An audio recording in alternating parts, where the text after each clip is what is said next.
Prime Video is on the verge of delivering a detective show unlike any other on television, and not just because the main character has powers straight out of the pages of Marvel Comics. Spider-Noir, starring Nicolas Cage, is taking a traditional approach to the noir genre while also delivering an option that's familiar for fans of Marvel movies. The first taste of Nicolas Cage as Spider-Man Noir came from 2018 Spider-Man, Into the Spider-Verse, although he voiced another version of Peter Parker in the film. For Spider-Noir, Cage plays Ben Reilly, a private detective in 1930s New York and the only superhero in the city.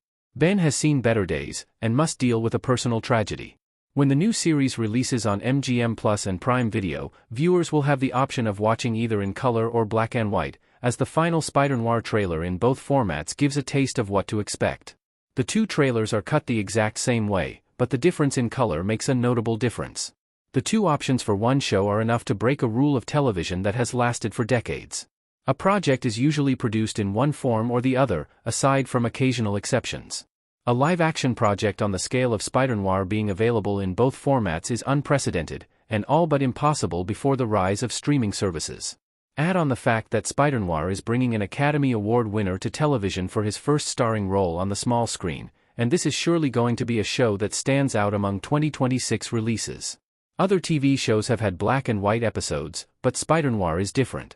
Classic shows like The Twilight Zone and I Love Lucy were originally released in black and white, of course, while more modern series have produced special black and white episodes before going back to color. The format change works especially well with genre shows like The X-Files, Fringe, WandaVision, and Black Mirror.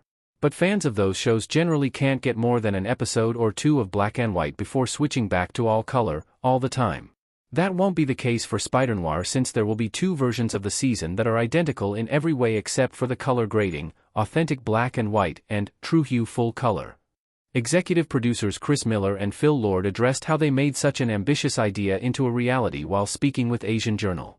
Lord credited Amazon for committing to the insanely difficult color timing job as well as understanding the value of that and investing in it.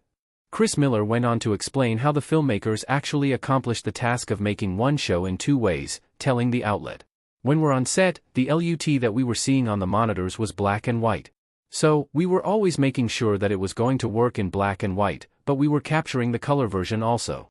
But it was tuned to black and white. So, there was a lot of work that had to be done on the color. Spider-Noir isn't a black and white project that had to be colorized, like what happened with It's a Wonderful Life and select episodes of I Love Lucy years after they were made. Two versions were captured on set at the same time for Spider-Noir, leading to a truly unique finished product unlike anything else on TV. Black and white versus color, which version should you watch first? One of the perks of Spider-Noir releasing on Prime Video is that viewers can watch both versions, but there's still the question of which to watch first. Even though the vast majority of movies and TV series are produced in color circa 2026, there are also many standout movies filmed in black and white over the past 2 decades. The choice may come down to the personal taste of each viewer.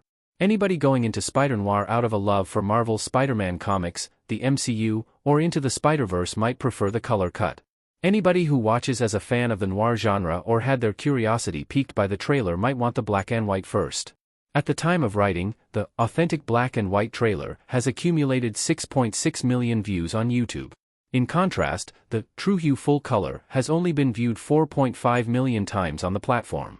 Nicolas Cage himself shared which version of the version he was most drawn to, telling Esquire, "I understand why they presented it in both, and I suggested it in the beginning. I remember when Amazon was first thinking about doing it, they were nervous about black and white. And I said, you don't have to only do it in black and white. You could do it in color as well because this is for all ages. For people that haven't had a lot of experience with black and white, they can enjoy the color. And the color is beautiful. But the black and white is what I was drawn to." Cage went on to say that he thinks teenage viewers will appreciate the color, but hopes that teens also watching in black and white would instill some interest in them to look at earlier movies and enjoy that as an art form as well. Spider-Noir will only run for 8 episodes when it debuts May 27 on Prime Video after airing on MGM Plus' broadcast channel 2 days earlier, so watching both versions wouldn't take too much time. Viewers also don't need to be current on Spider-Man lore from other sources. It's not set in the MCU, and Spider-Noir isn't a continuation of Into the Spider-Verse. As of 2023, Cage wasn't attached to the Spider-Verse sequel. It remains to be seen if Spider-Noir will receive an order for a second season.